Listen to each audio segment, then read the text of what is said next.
En el episodio de hoy hablaremos de cómo un chaval desde Londres hizo temblar los mercados financieros en Nueva York. Y hablaremos de la industria de los relojes de lujo. Hablaremos de empresas como Richemont, Swatch Group, Watches of Switzerland o Rolex.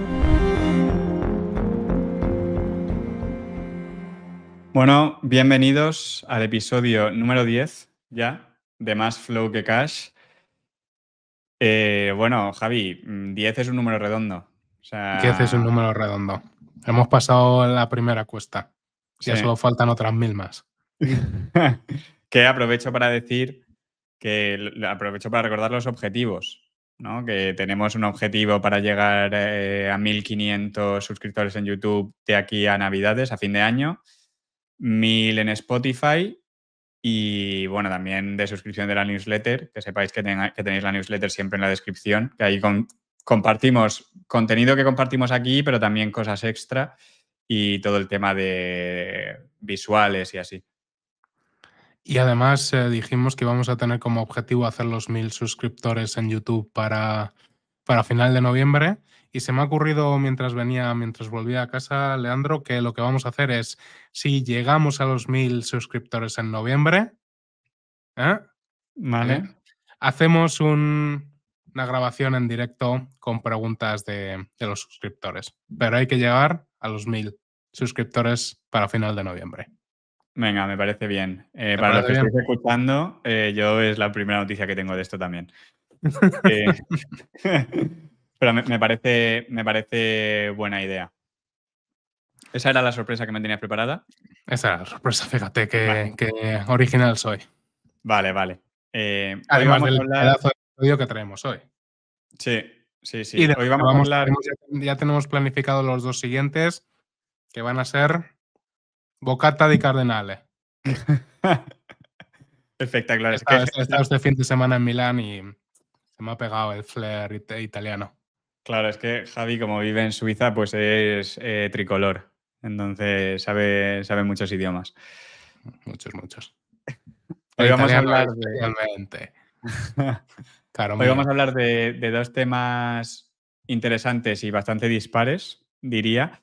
Creo que gustó bastante el tema del fondo Long Term Capital Management que quebró en el año 98, creo que fue. Entonces, para los que no lo hayáis escuchado, corrígeme, Javi, si me equivoco, episodio 7, 8. El 8. Vale, episodio 8.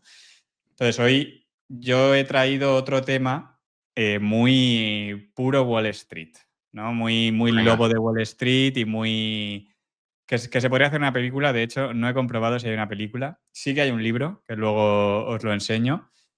Pero vamos, material de Netflix, me atrevería a decir. Si alguien de Netflix está escuchando esto, encantados de ayudarles a montar el episodio. Lo interesante de todo esto, ¿vale? El libro que narra un poco esta historia se llama Flash Crash, ¿vale? Es un poco novela, se lee muy rápido, muy sencillo. Diría que para todos los niveles, tampoco hay que ser un experto porque se explica todo. Y a mí este libro, siempre que la gente me pregunta, oye, ¿cuál es un libro que te ha marcado? La mayoría de gente probablemente diría el típico cliché, ¿no? Bueno, pues a mí ¿cómo se llama? El inversor inteligente, ¿no? Muy ameno el libro. Sí, librazo, vamos. En los 50 estaría muy bien ahora. Sí. O sea, eso es algo que me encanta, ¿no? Cuando a alguien le preguntas y te dice, no, el inversor inteligente o la Biblia de la inversión. Y digo, a ver, la Biblia de la inversión. No sé si lo consideraría yo la Biblia de la inversión. Pero bueno. En los 50, cuando estuvo escrito, es como decir que ahora el Quijote es el libro más ameno de leer. Pues hombre, ahora cuesta un poco. Yo diría que es algo equivalente. Vale, me parece bien. Diría que es un punto de vista... Bueno, ponednos en los comentarios si estáis de acuerdo con lo que ha dicho Javi, si habéis leído El inversor inteligente, y si no habéis perdido el tiempo leyéndolo, pues enhorabuena y disfrutad del episodio. Vale, pues este libro yo siempre lo suelo comentar como un libro que me marcó, por así decirlo, ¿vale? Porque cuando empiezas a invertir es normal que estés centrándote en la cotización diaria de las acciones, te estés intentando explicar, oye, ¿por qué cae esto?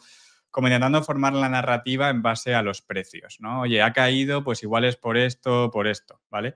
Pues este libro a mí me cambió esa mentalidad, ¿vale? Ya, bueno, cuando me leí este libro y me lo he releído alguna vez, es que no me importa para nada lo que haga una acción en el corto plazo, ni me intento explicar el motivo. Obviamente hay veces que sí que hay motivos, ¿no? Se presentan malos resultados y cae, pues, a ver, un poco relacionado puede estar. Pero a no llevar a, digamos, a sobreobsesionarnos con los movimientos de las acciones, ¿vale? Y cuando os cuente la historia, pues probablemente vais a saber por qué estoy diciendo esto. Javi, por cierto, es una historia que no conoce bien, si no me equivoco. No, tengo el libro en el carrito de Amazon desde hace un par de años, o 3, o lo que sea, pero no lo he leído. Y me sé la Esperemos que... historia, creo. No quiero ni pensar en cómo debe ser tu carrito de Amazon. Espero que no den el guidance viendo tu carrito. Vale, pues nos remontamos al año 2010, ¿vale?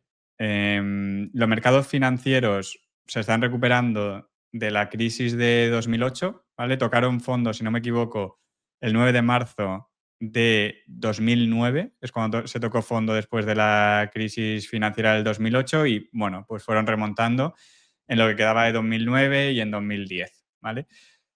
La recuperación iba bien, pero hay una nube en el horizonte que en Europa conocemos bien, que es la crisis de deuda griega, ¿vale? Entonces, los mercados están un poco nerviosos y han caído un pelín desde de la recuperación. Hay un pequeño bache. No parece nada preocupante, ¿vale? Y es como la típica volatilidad del mercado ante la macroeconomía, ¿vale? No os voy a decir nada si habéis estado en los mercados los últimos 5 años. Creo que de volatilidad vais sobrados. Ha sido increíble los últimos 5 años. Vale, entonces llega el 6 de mayo de 2010, ¿vale?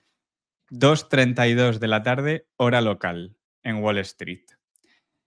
Y empiezan unos 36 minutos, ¿vale? De locura, ¿vale? El S&P ¿Qué 500, día era? ¿Qué día era? 6 de mayo de ¿Y 2010. de la semana? Jueves, creo. Como siempre. Jueves, por lo que sea, son días. Creo que era jueves. Vale, 2:32 de la tarde, hora local, empiezan unos 36 minutos que van a ser, pues, un poco curiosos, ¿no? El S&P 500 cae un 5% en media hora, ¿vale? Ujú. ¿Qué ha Esto, dicho? ¿vale? ¿Qué Aunque dijo Trump? ¿Qué dijo Trump? Trump dijo que era la mejor caída de la historia y que había que votarle, que era una oportunidad única, que en cierto modo lo fue, ¿vale? Y ahora vamos a ver por qué. Porque lo más grave no es que el S&P cayese un 5% de manera repentina, ¿vale? Lo más grave es que es lo que ocurre con la cotización de ciertas acciones, ¿vale? Una pregunta para ti, Javi. Antes de todo que pasase todo esto, Accenture cotizaba a $40, ¿vale? La acción Ujú. de Accenture. ¿A cuánto crees que se ejecutan compras de Accenture ese mismo día? Venga, si el SP cayó un 5%, tú me estás preguntando por Accenture, entiendo que fue un cataclismo, menos 20%. Vale, se registran compras por 1 céntimo. O sea, literal, se seca totalmente la liquidez y se cierran compras por valor de 1 céntimo. Esto pasa en Accenture y en otras empresas como Echelon, que es una utility, ¿vale? Una utility.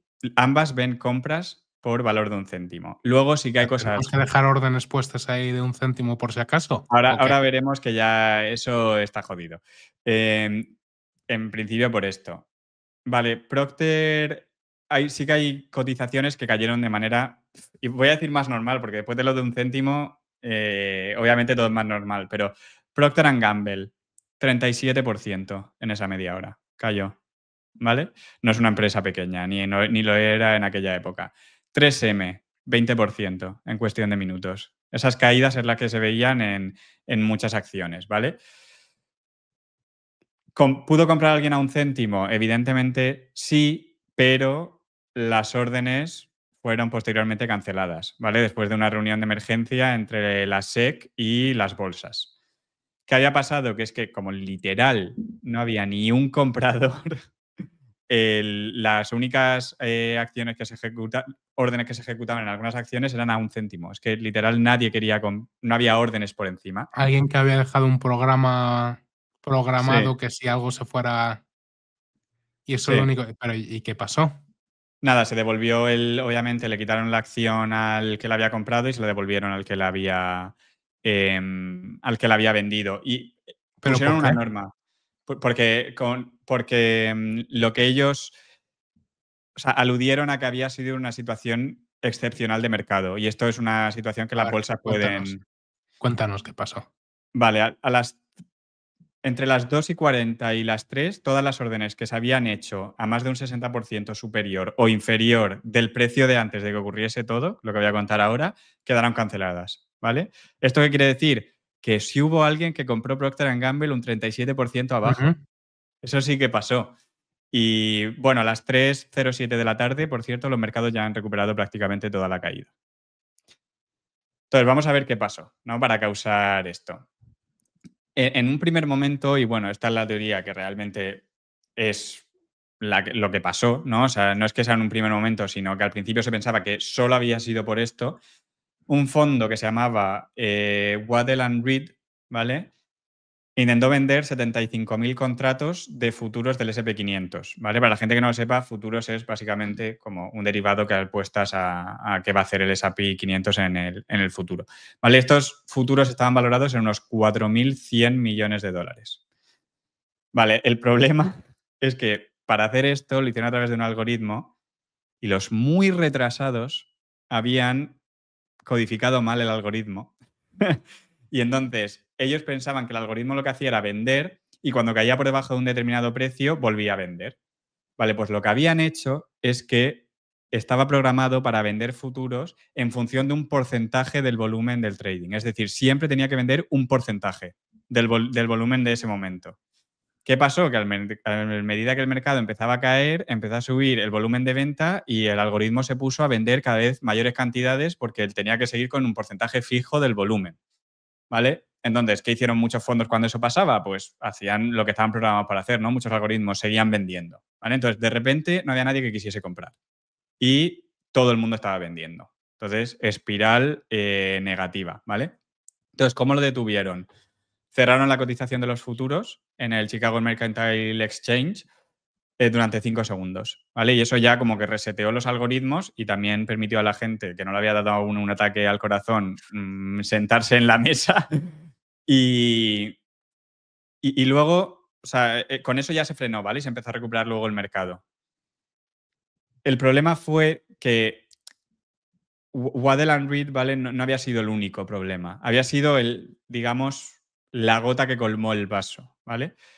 De hecho, esto me parece interesante, esto es típico historia Wall Street, ¿no? El que ha causado todo. La SEC dijo que no habían hecho nada ilícito y no hubo ni una multa. O sea, estos tíos se llevaron marketing gratis y ni un euro de multa. Vale. Sin embargo, en 2015 llega una detención. ¿Vale? El Departamento de Justicia de Estados Unidos, o sea, estamos hablando ya de 5 años después, Ujú. detiene en Londres, en casa de sus padres, a Navinder Singh Sarao. ¿Vale? ¿De Sí, dónde era este? ¿De dónde es este eh, tipo? yo creo que es de ascendencia sudeste asiático. Ok. ¿Vale? Pero él vivía en Londres con sus padres Ujú. y la primera pregunta, ¿qué tiene que ver el chaval con todo esto? Bueno, pues todo viene derivado del término spoofing. ¿Tú sabes lo que es, Javi? No. Vale. Pues lo que este chaval había hecho era crear un algoritmo automatizado que lo que hacía era poner en el mercado órdenes de venta falsas, ¿vale? ¿Y cómo se pone una orden de venta falsa? Vale, pues tú pones una orden grande y como todo el mundo está viendo el flujo de órdenes que están llegando, los algoritmos ven o otros algoritmos ven que tú estás poniendo una orden de venta muy grande y entonces dicen, vale, vamos a seguirla. Entonces, cuando le seguía, antes de que se ejecutase su orden, la quitaba. Entonces caía al mercado y volvía a repetir el proceso un poco más abajo. Yo creo que la manera más fácil de escribirlo era que era un señuelo para el Ujú. resto de algoritmos, ¿vale? Para que cayese todo. Entonces, obviamente, es manipulación de mercado. Y Ok. más o menos, sí. O sea, me refiero. Yo creo que no es manipulación de mercado el hecho como tal, sino el hecho de hacerlo a sabiendas de que lo estás haciendo. Pero bueno, manipulación de mercado la que hay hoy en día, así que tampoco nos vamos Por a... eso, a mí, Sí, sí, o sea, esto manipulación de mercado, que Nancy Pelosi se compre acciones y después apruebe una regulación para que por suban. ejemplo, eso no, por ejemplo. Vale, entonces, él no creó como tal esto, pero sí que contribuyó con su algoritmo a que cayese la liquidez, ¿vale? Se redujese mucho la liquidez y nadie quisiese comprar, ¿vale? Porque se estaban viendo órdenes de venta. Y descubrieron que el 6 de mayo sus algoritmos estaban bastante activos, ¿vale? Y entonces fue uno de los motivos que precipitó la caída. Entonces, qué hizo la SEC y el regulador? Pues dijeron, oye, ahora que ya ha pasado, ¿no? Como hacen los buenos reguladores. Ahora que ya ha pasado, vamos a ver cómo lo evitamos. Y pusieron lo que se llaman circuit breakers, ¿vale? Que no sé cómo decirlo en español, sino como que rompen el circuito, cortocircuitos. Yo creo que sería para evitar caídas tan repentinas, ¿vale? Entonces, lo que hacen ahora es que si hay muchísima caída en un periodo muy corto de tiempo, directamente cierran, ¿vale? Cortan de lleno. Eso antes no estaba puesto y lo pusieron a partir de entonces. El spoofing, que ya era visto como una manera de manipular el mercado, se hizo ilegal ese año, ¿vale? En el año 2010. Y lo aprobó Nancy Pelosi y también aprobó que ella pudiese ser trader de acciones. Pobrecita, se retira, por cierto, creo. Buah. Ahora tendrá que recurrir a WhatsApp para que le diga lo que se va a aprobar. Mm, ¿Qué opinas? O sea, ¿qué crees, Javi, que pasó con Navinder, el trader este cuando lo detuvieron? Esto es, supongo que es una conducta penal y pues algo, multa económica probablemente, y si no puede pagarla, a cárcel por Vale, un par de pues años, una cosa así. se enfrentaba a décadas en prisión, Ujú. Sí. ¿vale?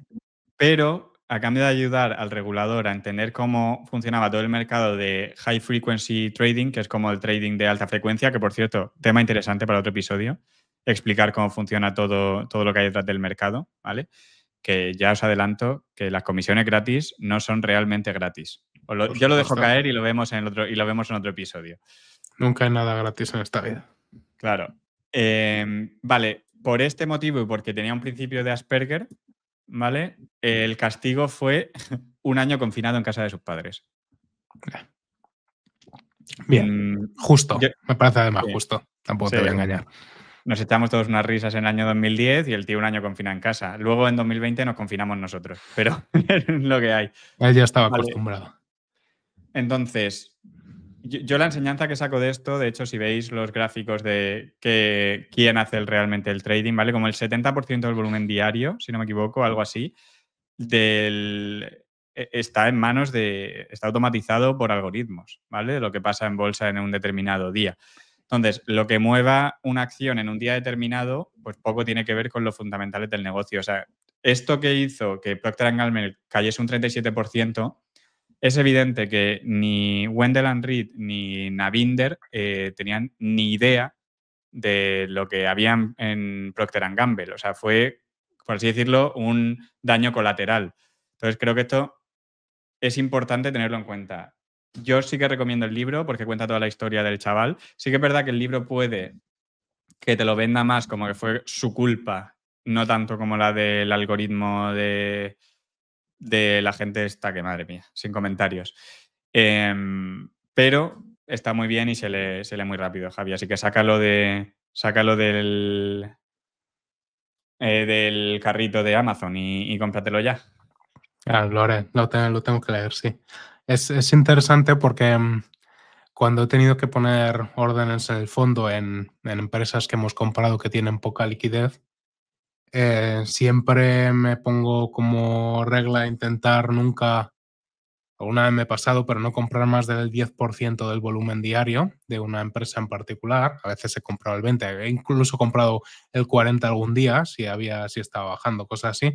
Pero En la plataforma que utilizamos nosotros, que es la de la gestora, por así decirlo, puedo poner órdenes, por ejemplo, que se llaman órdenes iceberg. Si quiero comprar, imagínate, 100.000 acciones de una empresa, puedo poner que yo muestre que he puesto una orden a un precio limitado, por ejemplo, por 10.000, y solo cuando se hayan ejecutado esas 10.000 vuelva a aparecer otra orden. Así hasta Vale, completar las 100.000. O puedo poner que una orden solo aparezca cuando haya tocado un cierto precio. vale. Cosas así, maneras para, de alguna manera, esconder, porque en estos casos en los que hay poca liquidez, no me gusta Sí, dejar claro. O sea, lo que te puede muchas... pasar ahí es que si la gente ve todo el volumen que vas a comprar, en cierto modo se te puedan adelantar y hacerte un front running, ¿no? Que se llama, Por que ejemplo, básicamente. por Vale, ejemplo. tiene sentido, tiene sentido. Y bueno, en ese momento me convertí en un master trader. Sí, sí. No, creo que la Guardia Civil está investigando a un chico que van a detener en Suiza por Sí, hacer sí. spoofing. Nada, nada, nada, Bueno, ¿de qué nada no de vienes eso. a hablar hoy, Javi?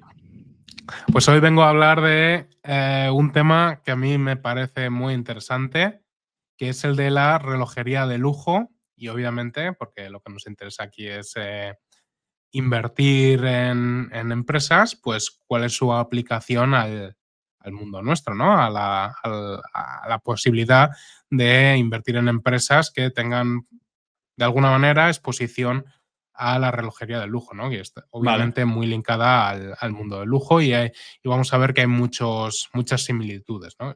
Obviamente. vale. Y nada, es un tema bastante interesante porque la pregunta es ¿por qué pagaría una persona 10.000, 20.000, 30.000, 100.000 millones por tener un aparato que te dé la hora igual que te lo da un Casio de 5 euros? Incluso Ujú. mejor, incluso mejor, ¿no? Sí. O simplemente el Apple Watch. Entonces, ¿qué tienen de especial un Rolex Submariner o un Patek Philippe? Entonces, esa es un poco la historia, ¿no? Y voy a ir pues un poco a poco desentrañando los distintos aspectos que hace unos años yo no era consciente de cómo funcionaban, cómo era la industria de la horología, que es la industria de los relojes, y poco a poco conociéndola me pareció un pequeño milagro técnico ingenieril, ¿no? El cómo funciona un reloj, de hecho, no lo vamos a ver, pero vamos a ver un par de ejemplos. Y Te salió tuyo ingeniero. me salió mi yo ingeniero, sí, y luego todo relacionado con la industria del lujo y empresas, que hay algunas que... Hay una empresa de relojes de lujo que si te digo que está cotizando a menos de una vez valor en libros, ¿qué dirías? Fraude contable. Muy interesante. De hecho, algún fondo en España sé que la lleva y es una historia un poco interesante. Así que venga, vamos a empezar. Como siempre, ¿con qué tenemos que empezar? Con la historia, porque es interesante entender cómo viene, de dónde viene todo esto, ¿no? Y los primeros relojes de pulsera, porque como sabes bien, antes los relojes eran relojes de mano que se llevaban en un bolsillito y se miraba así, ¿no? Muy, Entonces muy Peaky Blinders. correcto. Los relojes de pulsera empezaron o surgieron a principios del siglo XX, ¿vale? Y Suiza se convirtió en el epicentro de la alta relojería.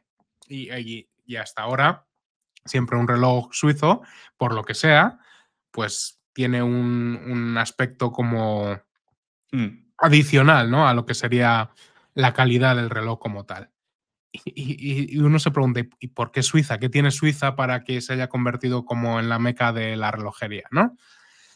Pues ahí se alinearon un par de aspectos que hicieron que al final Suiza se haya convertido en el exponente de la relojería de lujo, ¿no? Y el primero fue que en la región de Ginebra y en el Jura, que es también parte francesa de Suiza, pues los campesinos se pusieron a fabricar partes de relojes durante el invierno. Al final, en el invierno no podían dar bueno, tenían que dar de comer obviamente a los animales, pero no se podía trabajar el campo, etcétera, ¿no? Entonces tenían este tiempo adicional y se pusieron pues a hacer partes de relojes, ¿no?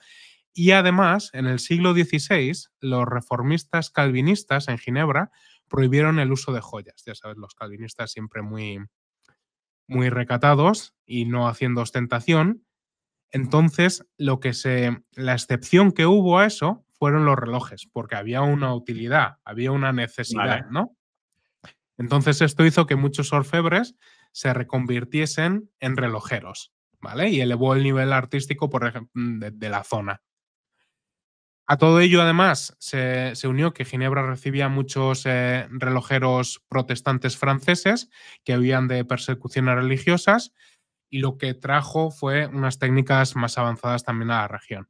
Luego, obviamente, la neutralidad del país y la ausencia de guerras permitió la continuidad, y al final se ha ido un poco como ha ido creciendo el sello de Swissmade, ¿no? Ujú. Y todo eso iba muy bien hasta que en los años 70 surgió o sucedió la llamada crisis del cuarzo. ¿Sabes algo de Vale. esto? No, ni idea. Pues como sabes, en los 70 Japón, con su milagro japonés, se estaba convirtiendo en una máquina en el mundo, y en 1969 llega Seiko, marca japonesa, y lanza un reloj con una pieza de cuarzo, ¿vale? O sea, lo que Vale. hacía este reloj era utilizar cristal de cuarzo que oscilaba con una batería y que hacía mucho más preciso y barato el producir un reloj tradicional. Vale. Y son la mayoría de relojes que vemos hoy en día, de hecho, son relojes de cuarzo, que hay que cambiarle la batería y, y luego lo vamos a ver, pero verás cómo diferencia un reloj de cuarzo de uno que es mecánico, que ahora veremos lo que es porque el segundero cambia cada segundo. Y en los relojes mecánicos normalmente cambian cada tercio de segundo o cada cuarto de segundo, la manecilla va cambiando. Ahora intentaremos entender por qué. ¿Vale? Entonces, en la década de los 70, los relojes japoneses, como los Seiko, Citizen, Casio, etcétera, inundaron el mercado con movimientos de cuarzo ultra precisos y ultra baratos. ¿Cómo les gustaba a los japoneses inundar industrias en esa época, eh? Total, totalmente. ¿Qué pasó? ¿Qué te puedes imaginar que pasó? Pues que la venta de relojes suizos tradicionales se desplomaron.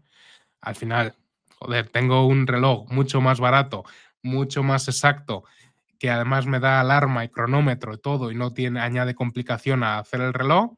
¿Sabes, Javi, más o menos cuál era el diferencial de precio por aquella Bueno, época? te puedes imaginar como lo viene siendo ahora. Tú un reloj de cuarzo lo puedes tener por el Casio por 5, bueno, no sé cuánto vale, 20, ponte 20 euros, y compararlo con un reloj mecánico que los hay muy baratos, sobre todo japoneses, pero a lo mejor 100 Vale. euros un reloj barato Ujú. mecánico. Entonces, y en esa época obviamente era más, ¿no? Pero estamos hablando de una cosa así, ¿vale? Entonces, obviamente la industria suiza se enfrenta, como cualquier otra empresa al borde del colapso, al dilema del innovador. Obviamente tardó en reaccionar y lo pagó, pues obviamente bastante caro, ¿no? Entre 1970 y 1983, el número de fabricantes de relojes suizos pasó de 1.600 a 600. O sea, casi un Vale. tercio. Y los empleos del sector, pues se dividieron por 4 en 10 Pero años. 1.600 caben en Suiza. Aquí tiras una piedra y debajo aparece un relojero, joder. Ahora ya menos, claro, ahora menos. Pero en esa época, al parecer, había, y eso es, cuando veamos la industria de los relojes, veremos que uno, entre comillas, de los problemas es la cantidad de marcas que hay y la, entre comillas, poca diferenciación que puedes tener. Ujú. Es como decir cuántas marcas de bolsos hay. Ya, ya, total. Y es lo mismo un Hermes o un Chanel que el bolso que ha hecho mi tía en el pueblo. Ya, ya, ya. Probablemente puede usar el mismo cuero, bueno, etcétera. Vale. Pero como todo, crisis traen oportunidades, y de esta crisis, obviamente, la industria relojera suiza renació, y mucho de ello fue liderado por un consultor, de hecho, que se llama Nicolás Hayek. Hay un libro que se llama La historia del grupo Swatch, que Vale. es interesante para el que le guste el tema de los relojes. Y este tipo lo que hizo fue empezar a ser consultor de 2 empresas que él fusionó y por designio de la vida, este tipo acabó siendo el dueño de Swatch Group, ¿vale? Era un consultor, fusionó 2 empresas, etcétera, etcétera, y por artes de magia acabó como dueño del grupo Swatch. Y ahora luego veremos porque el grupo Swatch es de hecho la empresa que cotiza por debajo Ah, del valor en libras. vale. Vale, vale, sí. Vale, entonces Swatch, que no se llamaba entonces así, lo que hicieron fue lanzar el reloj de cuarzo muy económico. Todos hemos visto los relojes Swatch de plástico y demás, ¿no? Coloridos Ujú. y que fueron un exitazo. Y entonces, a partir de ahí, Swatch o los relojeros suizos empezaron a competir también con los japoneses. Y además, lo que hicieron marcas como Patek Philippe o Rolex, de hecho, que lo hicieron muy bien, fue empezar a vender sus relojes mecánicos desde un punto de vista de un producto deseable de lujo, ¿vale? Casi como Ujú. una obra de arte, más que como el instrumento utilitario que se utilizaba hasta entonces, ¿no? Entonces, los relojeros suizos se reposicionaron un poco como garantes de la artesanía, la tradición, la exclusividad, etc. Audemars Piguet, que es una de las marcas relojeras más importantes, lanzó el Royal Oak. Para los que no lo sepan, pues es un reloj deportivo, integrado, una nueva visión de cómo la relojería no tenía que ser simplemente relojes tradicionales de cuero, etcétera, sino modelos Fue, más deportivos. Javi, si no me equivoco, fue Audemars Piguet la del anuncio que a mí me parece brutal. El anuncio este de que tú no eres dueño. O no, eso es Patek Philippe. Patek Patek, Philippe, ¿no? Vale, vale. Patek. El anuncio que dice, Leandro, No, es que no sé si era algo como no eres dueño de un Patek Philippe, sino que lo cuidas para la próxima generación o algo así. sí, algo así es. Anuncio Espectacular. que alude a muchos de los temas del lujo Sí, sí, y a yo de cómo hecho posicionar una marca. cuando vi el anuncio, cogí 200.000 euros y me fui a comprar un Patek. Los hay más baratos, ¿eh? Los hay más baratitos por... De segunda mano por... No, de segunda mano los hay baratos. El otro día, de hecho, estaba en un mercadillo un sábado en Zúrich y estaba en un mercadillo vendiendo un Patek Philippe antiguo, obviamente. No Ujú. pregunté lo que costaba, tampoco no lo iba a comprar. Pero bueno, quiero decir que por 5.000, 10.000, 15.000 puedes encontrar un Vale. Patek Philippe clásico, básico, o sea, tampoco es que sea nada espectacular, pero bueno, pone Patek Philippe para el que le guste. Entonces, Leandro, vamos a hacer esta magia que eres capaz de hacer tú veces presentando lo que aparece en la pantalla. Vamos a ver si somos capaces de hacerlo. No, no, Qué increíble, ¿eh? transición, espectacular. Entonces, venga, empezando por lo más básico, ¿qué tipos de movimientos existen en los relojes? ¿No? Ahí vemos el de cuarzo, que es esta evolución que hubo al final de los años 70. Pero los relojes tradicionales han sido los mecánicos, como veis ahí, que son todo absolutamente piezas que se mueven impulsadas por un muelle real, es simplemente un muelle enrollado que cuando tú presionas un muelle, normalmente ese muelle guarda una fuerza, ¿no? Porque está comprimido e intenta liberarla constantemente, ¿no? Pues lo que hay es un muelle enrollado en espiral que al estar presionado intenta constantemente durante todo el tiempo liberar esa fuerza y eso es lo que hace ir moviendo los distintos mecanismos, las distintas... no son herraduras, Sí, no me sale ahora. la maquinaria, sí, La las... maquinaria, Ujú. efectivamente, y eso hace que se mueva y dé la hora, ¿vale? O sea, es realmente un movimiento espectacular. Los mecánicos hay que darles cuerda, es decir, en la corona tienes que ir dándole, al final depende la capacidad que tenga el muelle ese, cada día, 2 días, tienes que ir dándole cuerda, que es simplemente ir apretando y cerrando otra vez el muelle, ¿vale?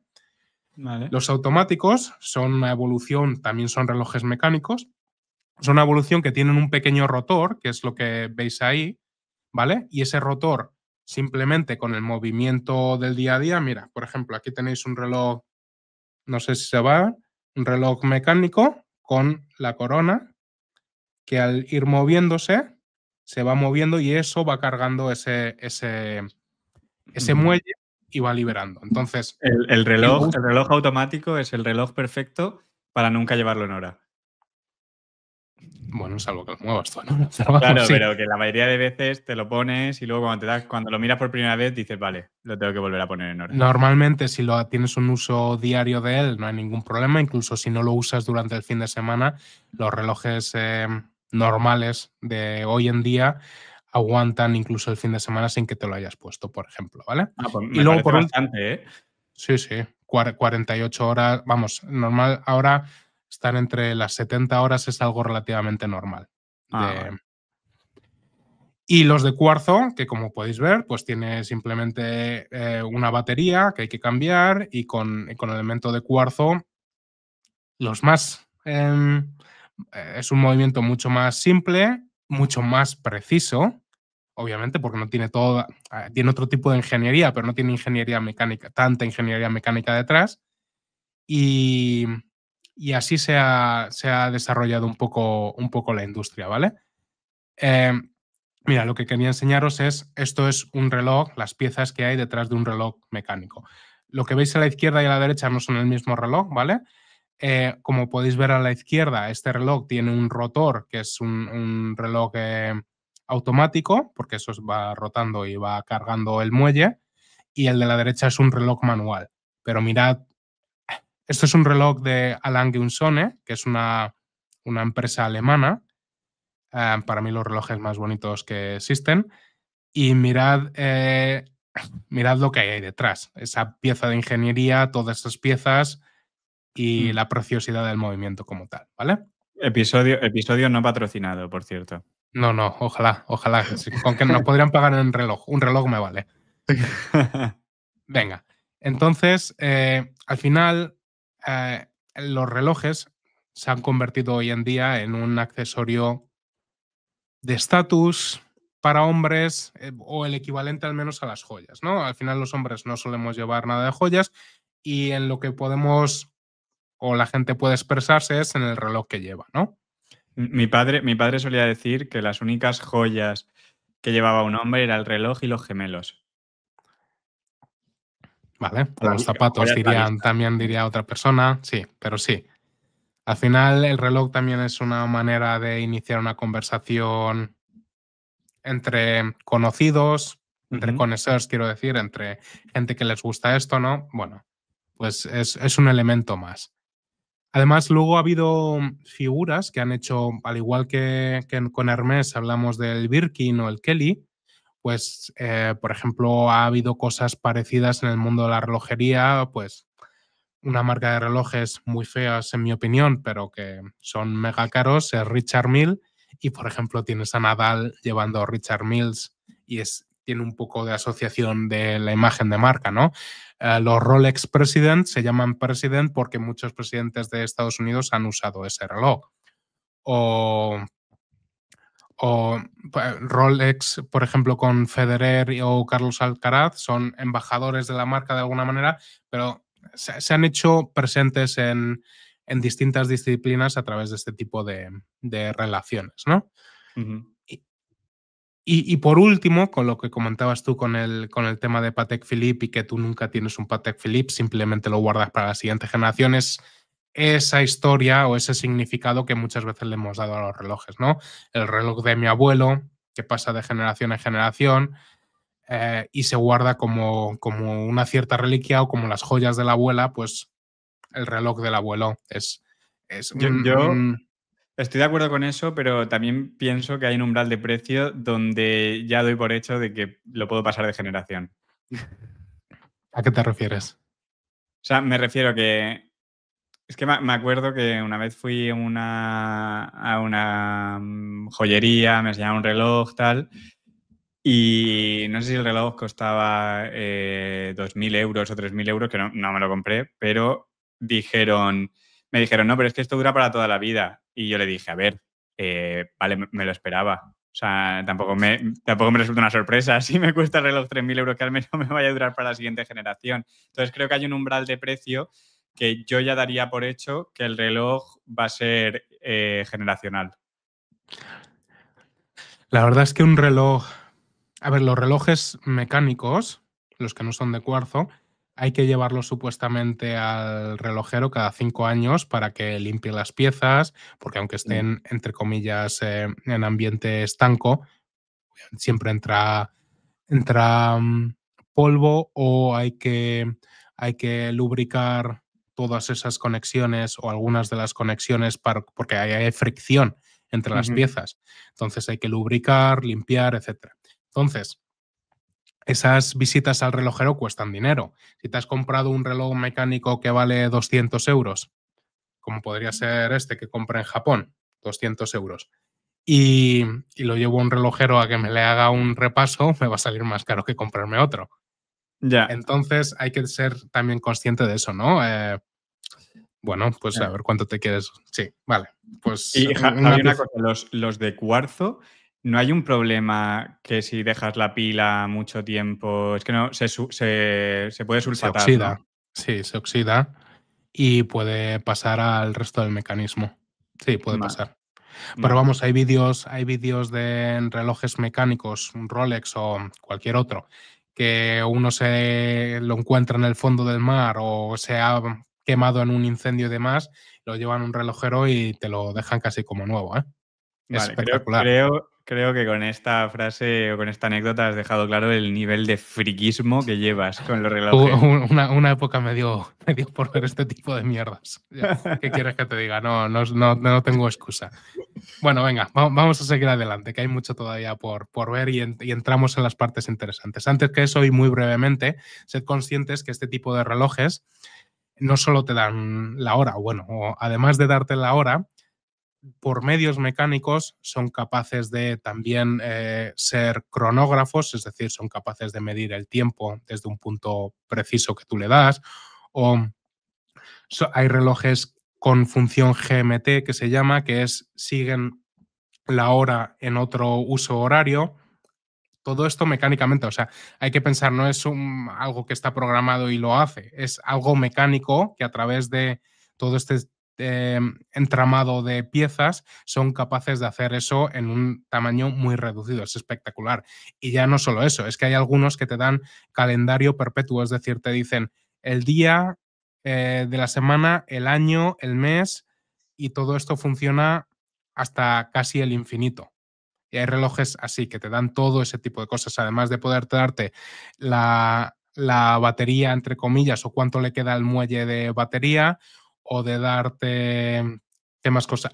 La fase lunar, por ejemplo, que como puedes, no tiene nada que ver con las 24 horas. Es que es muy loco la cantidad de cosas que han conseguido hacer los maestros relojeros en unos tamaños tan reducidos. Obviamente todo esto es necesario, no, nada es necesario de esto, pero lo que han sido capaces de hacer con piezas mecánicas es realmente extraordinario, ¿vale? O sea, es pura ingeniería de pequeño tamaño que llevas en la mano, ¿no? Entonces, cuando uno se gasta mucho dinero en un reloj, hay que ir a mirar más allá de la utilidad, y esto lo sabemos en la industria del lujo, la utilidad no es nada relevante o no es lo relevante, es todo lo que hay ¿Qué alrededor. episodio, Javi, es el del mes? Por si la gente quiere ir a verlo. ¿El 3 puede ser?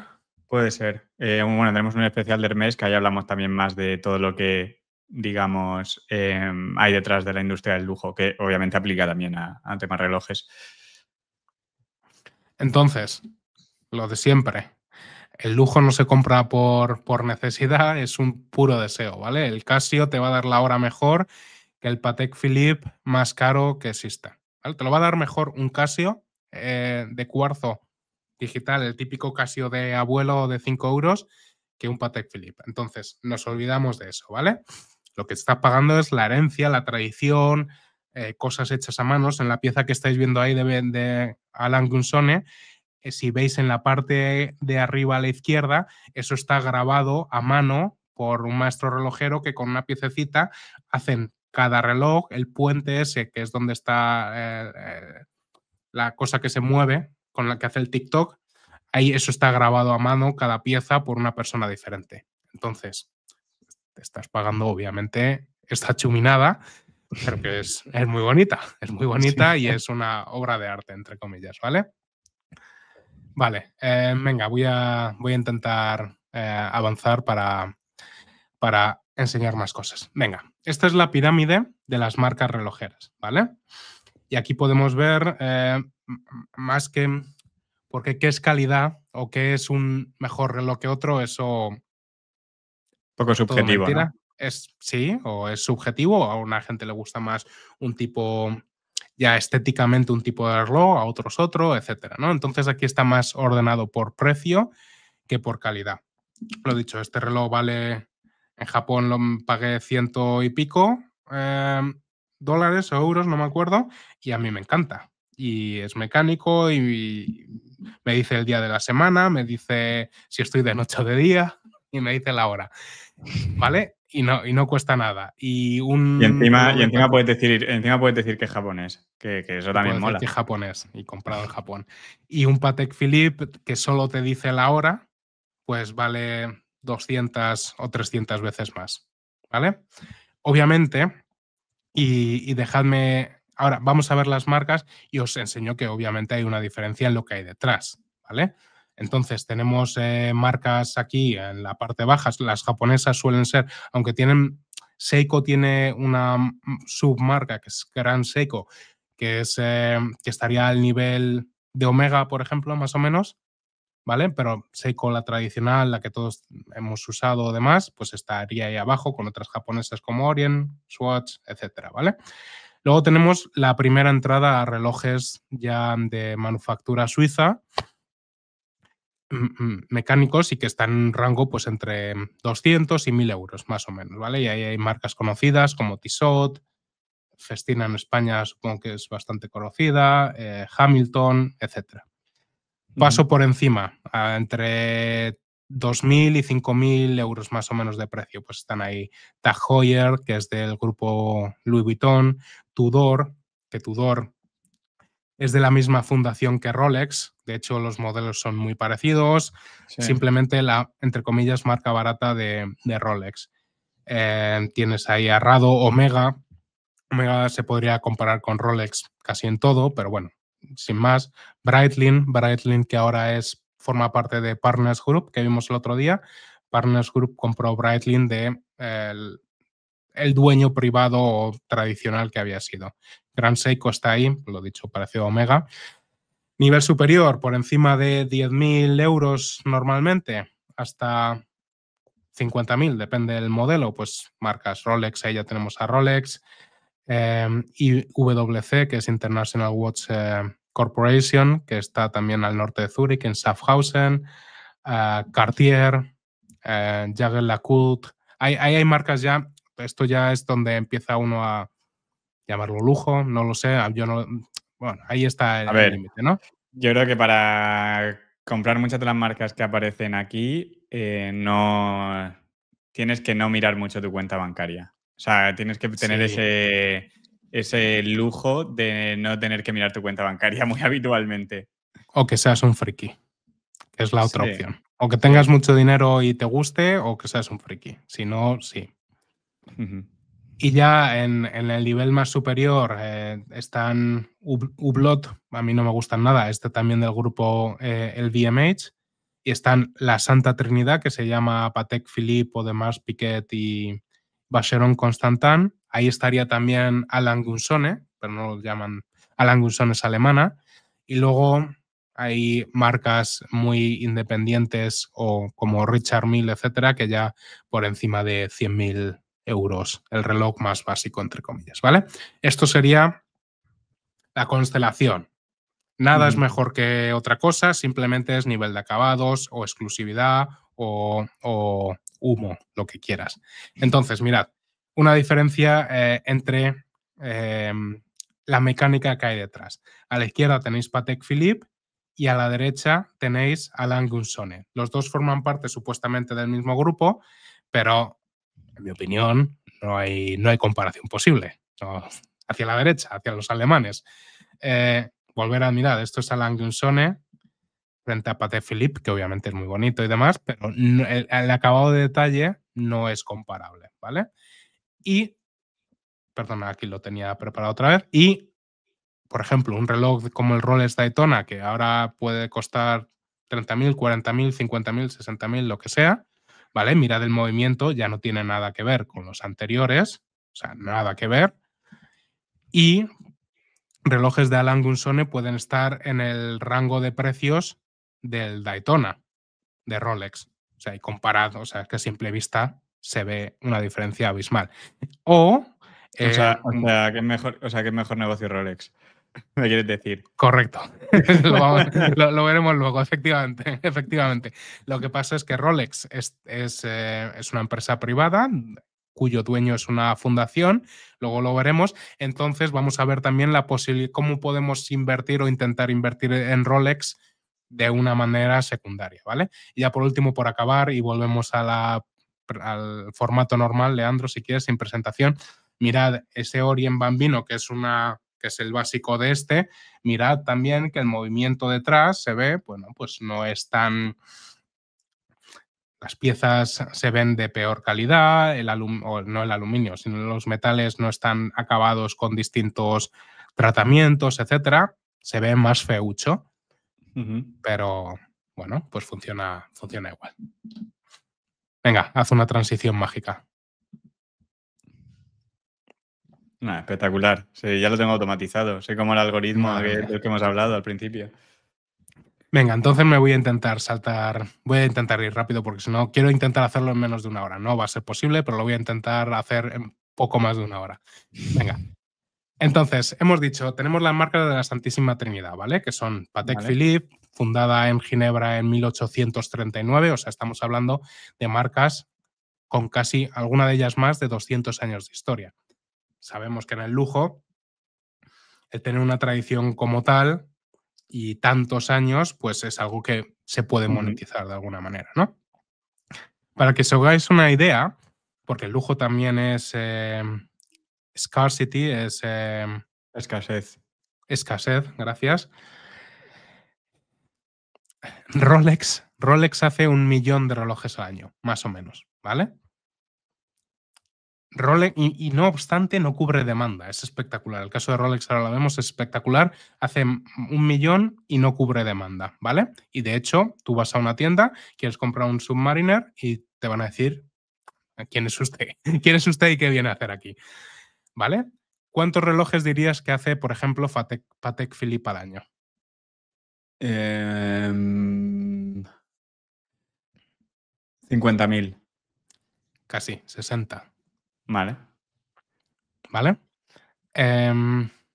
Patek Philippe es como, diría, me atrevería a decir, el equivalente a Hermès, ¿vale? También está todavía es una empresa privada. No estoy seguro ahora si es la misma familia fundadora o lo que haya salido, ¿vale? Tiene relojes históricos, icónicos, hacen... No he entrado a ello, pero todas estas complicaciones, hay los relojeros como la Santa Trinidad, hacen relojes en los que hay como 20 complicaciones juntas. Incluso que el reloj va a sonar a ciertas horas, ¿vale? Un reloj que tienes aquí metido va a sonar, a hacer pim, pim, pim, todo mecánicamente. Espectacular, ¿vale? Vale, entonces Patek Philippe hace 60.000. Audemars Piguet, ¿cuántas dirías que hace? No hace falta, parecido, 50.000. ¿Vale? Y aquí tiene un reloj icónico que es el Royal Oak y de ahí es un reloj más o menos deportivo y de ahí pues ha sacado infinitas variaciones y demás, ¿vale? ¿Cuánto cuesta un Royal Oak? 40.000, 50.000, depende, ¿no? Depende del... bueno. Nada. Baratijas, ¿vale? Y Vacheron Constantin, que esta es la más antigua, fundada en 1755, 265 años haciendo relojes, ¿vale? Vacheron ahora forma parte de un conglomerado, el equivalente a Louis Vuitton en lo que sería fashion, bolsos, lujo, bueno. Pues el equivalente en relojes joyas sería Richemont, que tiene Van Cleef y Cartier. También tiene muchas marcas de relojes, entre ellas Vacheron Constantin, ¿vale? Vacheron hace únicamente unas 20-25 mil piezas al año. Vale. Que es ¿Y ya el en número... qué precios oscilan, más o menos? Todo parecido, depende. O sea, Vale. puede ser desde 30, 40, dependiendo, modelos muy básicos, que serían equivalentes a un reloj clásico de cuero con hora, minutos, segundos, que es entre comillas, los más básicos, bueno, a lo que quieras, dependiendo de lo que hayan hecho, ¿vale? Vale. Entonces, venga, vamos a hablar de Rolex, que es el caso más paradigmático que yo diría de esto. Rolex es titular, el 30% del mercado del lujo del reloj. 30% es Rolex. Vale. Haciendo 1 millón de relojes, cada uno a más o menos 10.000 euros. Explícamelo. Yo es que el caso para mí de Rolex es inexplicable. Lo han hecho espectacularmente por hacer relojes que están bien, pero que no tienen poco aspecto de lujo. No siguen un poco modelo Hermès en el que tienen algunos modelos que son bastante más exclusivos y si quieres llegar a que alguna tienda te los ofrezca tienes que pasar por varios Rolex y así. Más o menos, sí. O sea, tú llegas, quieres un Submariner, te van a decir, no, peínate. Te van a decir eso casi con cualquiera, a priori. Tú llegas y, oye, quiero ese reloj. No, es que no tenemos ninguno a la venta en la tienda. ¿Vale? Lo que pasa es que sí te lo van a ofrecer, al fin y al cabo. A lo mejor no el modelo que tú quieres, pero te van a ofrecer algo y luego, pues como un poco estilo Hermès, acabarán dándote el que quieres, salvo que sea algo muy exclusivo, ¿vale? Pero Rolex ha conseguido que al final alguien que le va un poco, o un hombre que empieza a cobrar un bonus o una cosa así, se ha convertido como en la marca de demostrar que te va bien en la vida. Sí, en vez ¿Tienes Rolex? de mi primer Louis Vuitton, ¿no? Mi primer Rolex. Pero una duda ahí, Javi, porque yo tengo entendido, ¿vale? Que Rolex va a través de distribuidores, pero ahora sí que está haciendo un poco de tiendas propias. Ahora te cuento la historia. No es así Vale, pero realmente. bueno, pues en el caso de que vayan por distribuidores solo y cómo, o sea, tienen que entrenar a los distribuidores, obviamente son distribuidores autorizados, a cómo tienen que vender el Rolex y todo, ¿no? Efectivamente, ahí está habiendo una transición. A ver, Rolex se fundó en 1905, ¿vale? Por Hans Wilsdorf. Fundó en Londres, pero basado en Ginebra, porque ya sabes que un reloj para ser llamado Swiss Made, obviamente tiene que ser suizo, pero luego además hay como, si además mejor que suizo es ser un reloj de Ginebra, Vale. ¿vale? Es como una categoría por encima y es otra Vale. cualificación. Yo creo que eso solo lo sabéis en Suiza, ¿eh? No, bueno, da igual, lo que sea. Vale, entonces, no sé qué te iba a decir, perdón, me he quedado. Tema de distribuidores, tiendas propias. Tema de distribuidores, sí. Al principio, pues es que Rolex, este cambio de estrategia ha sido relativamente reciente.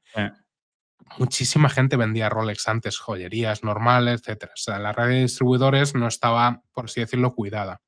Y ahora Rolex está, de alguna manera, consolidando toda esa red de distribuidores. ¿Vale? Y luego te cuento la forma, dado que Rolex es privada, cuál es una forma de exponerse a Rolex y te cuento la historia de un poco de por qué tú estabas diciendo que Rolex ha ido a distribuir directamente porque algo de verdad hay, ¿vale? Ahora te lo cuento. Entonces, Rolex fabrica ahora mismo más o menos 1 millón. Se dice que para 2030 quiere hacer 2 millones, ¿vale? Y ahí va también un poco la tesis a raíz de lo que te quiero contar luego, que es Watches of Switzerland, que es una de las cadenas retail que vende Rolexes, ¿vale? Luego te lo cuento. Entonces, a ver, avanzando así un poquito, bueno, la historia de Rolex se ha ido, lo hemos comentado un poco ya, ¿no? Sí que trajeron algunas innovaciones, o sea, trajeron en su época algunas innovaciones, pero Desde entonces, por así decirlo, han cambiado poco los modelos, pues porque les funciona bien el negocio. Por ejemplo, un Submariner de hace 40 años y el de ahora, no voy a decir es lo mismo, pero estéticamente son casi parecidos, ¿vale? Además, lo que decía, la fundación que está controlando Rolex lo ha hecho muy bien, ha llevado la estrategia esta de falsa apariencia de escasez, o falsa, entre comillas, ¿vale? Entonces han tenido una estrategia realmente buena, ¿vale? Y ha habido, por ejemplo, relojes, el Daytona, que es el cronógrafo de Rolex, con, ¿cómo se llamaba este actor? Ahora no me sale el nombre. Bueno. A mí personalmente el Daytona no me gusta nada, pero es Hay súper algunos popular. modelos de Daytona que son muy bonitos, otros, los tradicionales, no tanto, en mi opinión. Además, Rolex utiliza muchas veces... es un poco cantoso, digamos, colores muy Sí, oro muy visible, sí. no es como una Langunsone o un Patek Philippe, que obviamente los relojes son de oro, pero luego tienes una correa de cuero, que entonces lo hace un poco menos obsceno, ¿vale? Pero bueno, para mí ha tenido esa cariz siempre de nuevo rico versus new money, old money, de alguna manera, ¿no? No es comparable, pero y que hay algunos Rolex que son bonitos, o sea que a mí también me gustan, ¿eh? Pero bueno, y se han linkado siempre mucho al deporte, ¿no? Al golf, a la vela, al automovilismo, etcétera. Venga. Luego, otra cosa que quería contar, con el COVID, como la gente, sobre todo en Estados Unidos, empezó a amasar dinero porque no podían gastarlo, el mercado de segunda mano de relojes se volvió completamente loco, o sea, un Submariner que vale 10.000 euros se vendía en el mercado de segunda mano usado por 20.000. O sea, locura, ¿vale? Hubo una burbuja espectacular.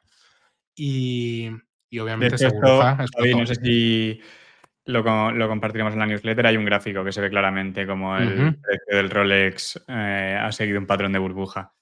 Sí, en la newsletter vamos a ver si Rolex ha sido invertir en Rolex, es decir, en comprarte un reloj, es un buen negocio o no. Porque no ha sido tontería. El precio de los Rolexes, incluso de segunda...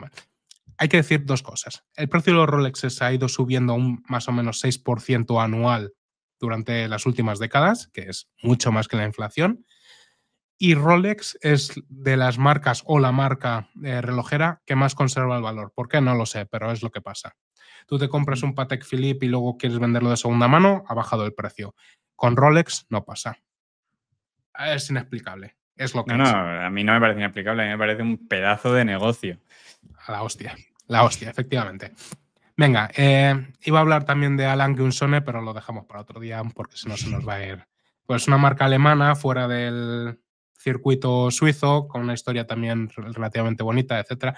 Hay un pueblo en Alemania oriental que se llama Glashütte, que ahí hay varias marcas de relojes, también es como una zona relojera, es un valle muy bonito, etcétera. Y ahí tienes Glashütte Original, Alan Gunsone, Nomos, etcétera. Hay muchas marcas que son de Glashütte, es la zona alemana que hace relojes. Venga, paso al siguiente.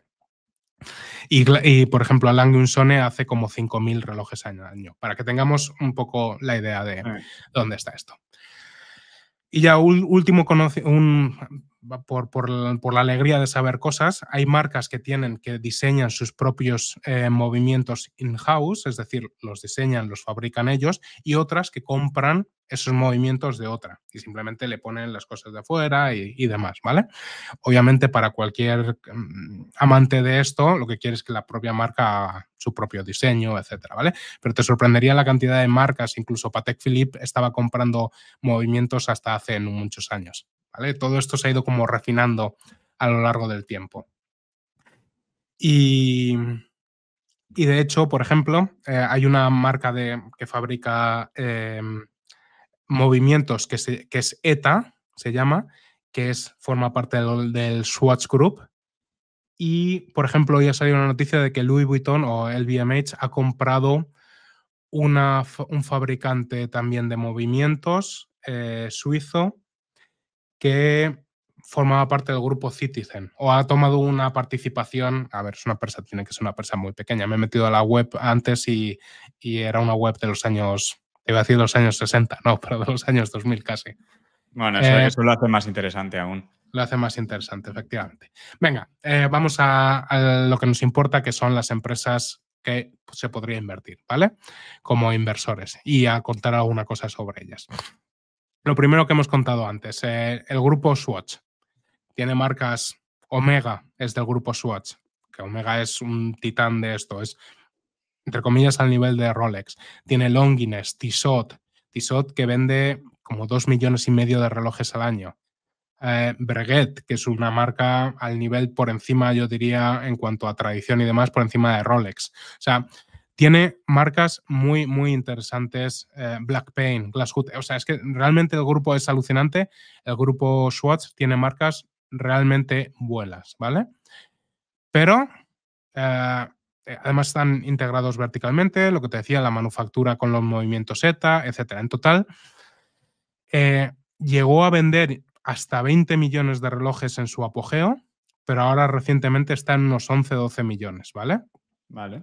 Las marcas de gama media como Tissot, Longines han sufrido bastante por el mercado chino, entre otras cosas. Y luego en Omega, por ejemplo, se llevó a cabo o han estado llevando a cabo un rebranding, hacerlo como más exclusivo, subiendo precios, etcétera, ¿vale? Vale. ¿Cuál es el problema, además por así decirlo, la volatilidad que ha habido en los últimos años, ¿vale?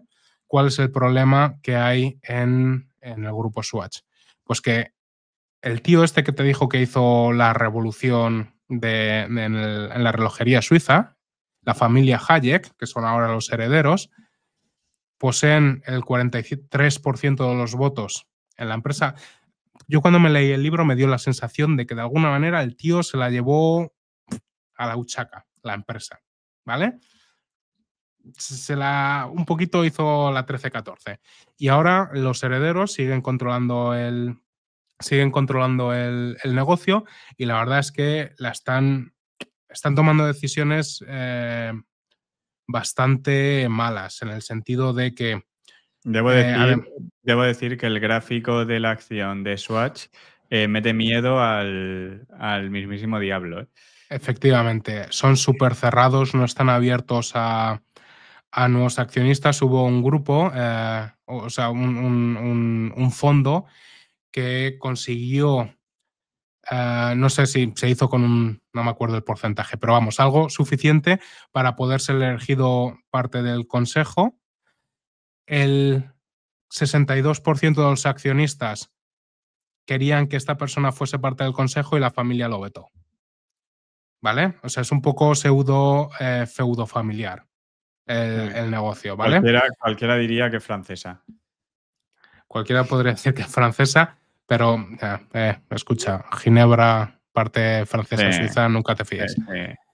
Bueno, entonces, cotiza por debajo del valor en libros, tiene márgenes brutos, lo veréis, casi del 80%. Los operativos han sido hiper mega volátiles.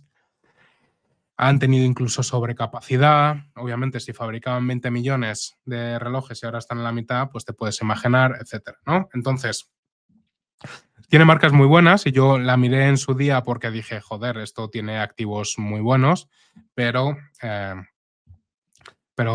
como todo, si está gestionado de la manera que lo está, pues hasta que cambie, ¿vale? Venga, luego tenemos el grupo Richmond, que lo hemos comentado antes, Cartier, Van Cleef, y tienes marcas como Vacheron Constantin, Panerai, Lange & Söhne, Jaeger-LeCoultre, realmente marcas de la leche. Lo que pasa es que la mayor parte del negocio son la joyería. Que Cartier tiene joyería y relojes, pero joyería pesa mucho más, y Van Cleef. Entonces, eso es lo que realmente A mí lleva. ese mundo me da un poco de miedo con el tema de los diamantes que se están creciendo en el laboratorio, que son Ujú, exactamente igual que los que sacan en efectivamente. la minería. Eso, no sé si si han mirado el precio del diamante, pero yo creo que ha caído bastante desde que empezó a salir todo este tema. Sí, ya lleva años, Ujú. bastantes años. Lo están intentando mantener como pueden, pero sí, claro, eso impacta. A mí también me da cierto reparo. Entonces, Richmond no es un mal negocio, ¿eh? Ha doblado ventas en la última década, o sea, 7% anualizado. Esto hay que decir, incluyendo adquisiciones. Los márgenes brutos han aumentado casi el 70%. Los operativos, obviamente, depende un poco del año, pero varían entre 15 y 25%. Al final, tiene retornos sobre el capital bastante dignos para un negocio industrial, ¿vale? Vale. O sea, no está mal. 7% de crecimiento, si consiguen más o menos crecer a lo mismo y dan un 2% de, casi 2% de dividend yield o buybacks, una cosa así, ya estás en un 9%, oye, ni tan mal. No, no está mal, Lo que ¿vale? veo es que es hiper volátil también.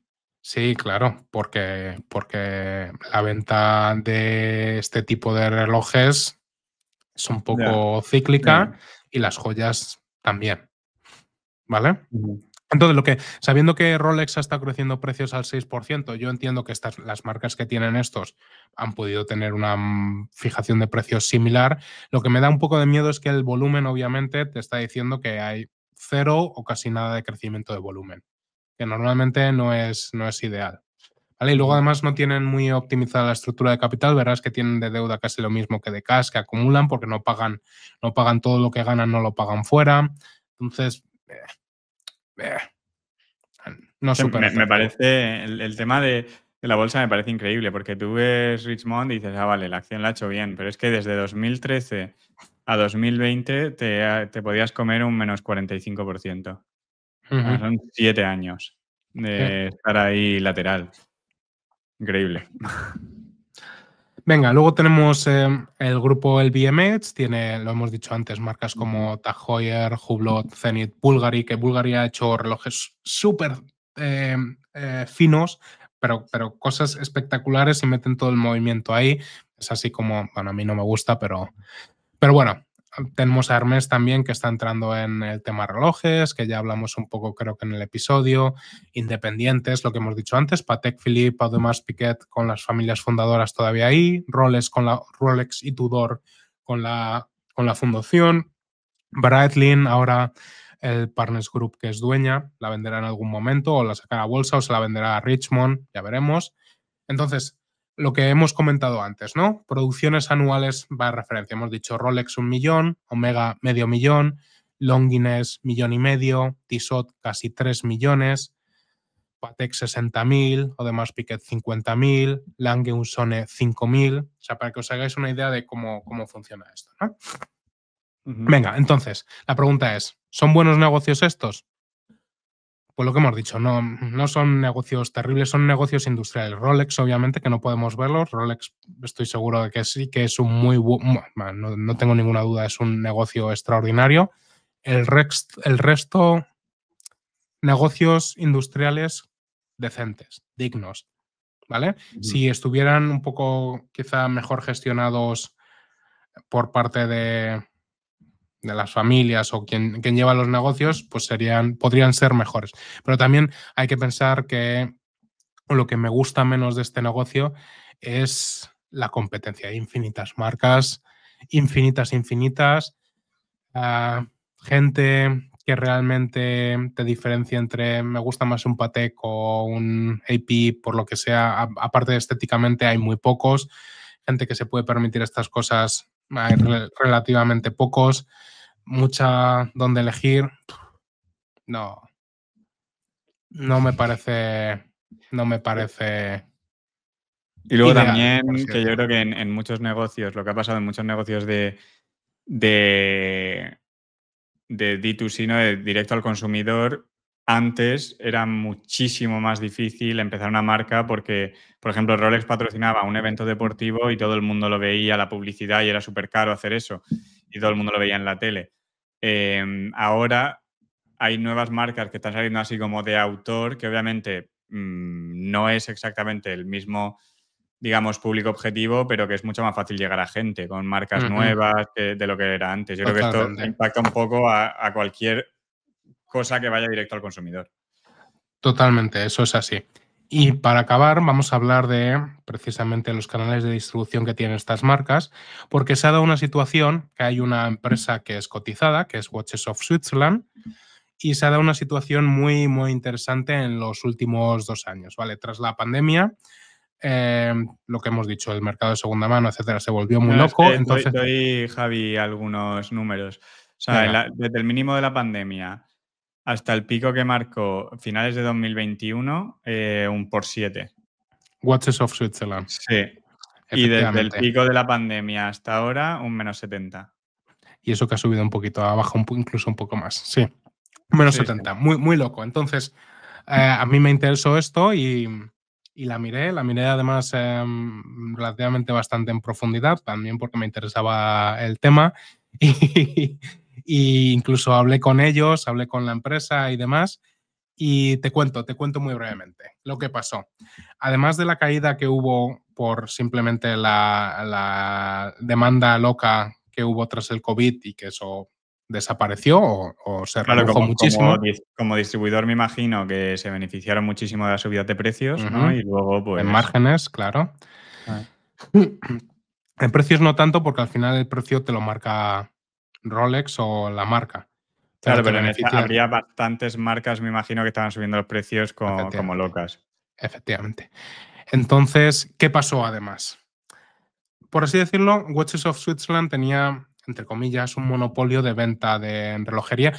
Vamos a poner por delante que la mitad de lo que venden es Rolex, ¿vale? Vale. 50% de las ventas viene de Rolex, así que imagínate el poder que tiene Rolex. Vale, pues Watches of Switzerland tenía un, entre comillas, monopolio. Obviamente no, porque antes Rolex vendía a través de muchísimos distribuidores. Eso se está, como hemos dicho antes, racionalizando de alguna manera. Entonces, Watches of Switzerland era Reino Unido y tenía también tiendas en Europa. Y en Europa, quien sobre todo tenía, o en Europa occidental, quien tenía mayor preponderancia era la cadena Bucherer. Vale. Bucherer, que tiene sede en Lucerna y cuyo dueño, cuyo fundador, de hecho, vivía donde vivo yo. El mismo pueblo, si quieres llamarlo. Entonces, el señor Bucherer estaba muy mayor ya y dice, ¿qué hago yo con esto? No tenía sucesión, entonces dijo, venga, voy a venderlo. ¿Y qué pasó? Pues que Louis Vuitton se supone que se quiso meter al negocio, ¿vale? Qué raro. Y dijo Rolex, nanay. Rolex, la fundación, que nunca había querido meterse en tener que distribuir, porque ellos hacen relojes y les va genial ahí, dijo, vale, te voy a comprar porque no quiero que esto se vaya de madre, ¿vale? Te voy a dejar totalmente independiente, pero te voy a comprar. Y la compró por, se dice, me estaba haciendo como, me suena, esto se me ha olvidado, pero hacía a lo mejor 1 billón de ventas al año y la compró por como 4 billones, 3, 4 billones. Es privado, ¿vale? Pero fue una cosa así, o sea, una valoración bastante alta. ¿Qué pasó inmediatamente? Watches of Switzerland se hundió. ¿Por qué? Porque la gente decía, bueno, si Rolex va directamente a ponerse a vender ellos, se acabó el negocio. Te joden, te dejan de distribuir Rolex y se te acaba el negocio, ¿vale? Ujú. Ese fue el miedo. ¿Qué es lo que pasó? Y si lees entrevistas y demás, ¿qué es lo que puedes llegar a aprender? Nunca dicho públicamente ni nada, pero se hizo la compra o se anunció la transacción de Bucherer. Los señores de Watches of Switzerland fueron a la semana siguiente, al mes siguiente a Ginebra, se reunieron con la gente de Rolex y casualmente a la semana después de volver anuncian un nuevo plan estratégico en el que dicen que los próximos 5 años van a vender el doble. De. Van a vender el doble. Te dicen, vamos a crecer al 15% anualizado, no solo orgánico, porque también vamos a comprar otras tiendas. Y nos vamos a expandir, por cierto, en Estados Unidos, que Estados Unidos está todavía un terreno virgen, ¿vale? Vamos a salir de Europa, por cierto, nos vamos a quedar con Reino Unido y nos vamos a expandir a Estados Unidos. Bucherer se va a quedar con Europa y Bucherer, que tenía alguna tienda en Estados Unidos, pues se va a quedar así. Huele, ¿no? Huele a que esto ha habido negociación y es a lo que se ha llegado, porque al final lo que mueve la mano aquí es Rolex. Rolex, si tú quieres comprar a un antiguo distribuidor de Rolex, Rolex lo tiene que aprobar. O sea, es espectacular. O sea, Ya. Rolex te dice todo. Claro, Rolex es te que dice a cuántos mí, relojes te va a dar, cuántos yo relojes lo que vas a me vender. quedaría intranquilo es, vale, te han hecho esto y han negociado bien, medio te ha salido bien, pero las cartas están sobre la mesa. Ya sabes lo que puede pasar dentro de X meses o X años. ¿Cuál? ¿Que te compren? O más bien que la negociación no vaya bien. Lo que pasa, sí, podría ser. Lo que pasa es que Rolex siempre ha tratado bien a sus, entre comillas, partners. Es una fundación, no quiere escándalos. O sea, obviamente esto te lo tienes que creer, ¿vale? Entonces tienes que ha salido Watches of Switzerland a decir que va a crecer sobre todo en Estados Unidos y que va a vender el doble en 5 años. La acción estaba en ese momento a per 989, una cosa así, ¿vale? Luego han bajado un poco los márgenes. ¿Esto cuándo ha pasado? ¿Esto cuándo pasó? Hace un par de años diría. Hace un par de Vale. años. ¿Vale? Entonces, Watches of Switzerland se está ahora expandiendo en Estados Unidos, está comprando sobre todo a antiguos distribuidores o cambiando, porque al final Rolex, lo malo del negocio es que punto 1 es retail y punto 2 Rolex te exige que tus tiendas estén casi bañadas en oro, efectivamente, y que haya renovaciones constantes, etcétera, ¿vale? Entonces, el negocio como tal... Mucho CAPEX. Mucho CAPEX y las adquisiciones que tienes que hacer para crecer. Salvo que te dejen abrir una nueva tienda, que también pasa, pero de hecho hay muchas tiendas que tú vas a la tienda, ves Rolex, es solo Rolex, pero es una tienda llevada por Watches of Switzerland. Lo que está pasando al final es que Rolex, después de estos años en los que mucha gente vendía, lo que hemos dicho, consolidación, entonces gente que se está retirando, Rolex le dice, oye, véndesela a esta gente. Más o menos, es un win-win para todo el mundo. Y eso es lo que está pasando y eso es más o menos lo que sería la tesis detrás de Watches of Switzerland, que seguro que me he dejado ahora cosas, pero más o menos esa es la tesis que hay detrás de todo esto. Que es un caso interesante al menos, pero no obstante el negocio como tal, los márgenes, si no vendes Es mucho, el que pues... es. Efectivamente, es un negocio que es el que es, que tienes a Rolex que te puede hacer la 13-14 en cualquier momento, si quiere, aunque lo que decimos es trata a la gente con respeto, se supone. Sí. A mí Y siempre tiene la opción de que te compren.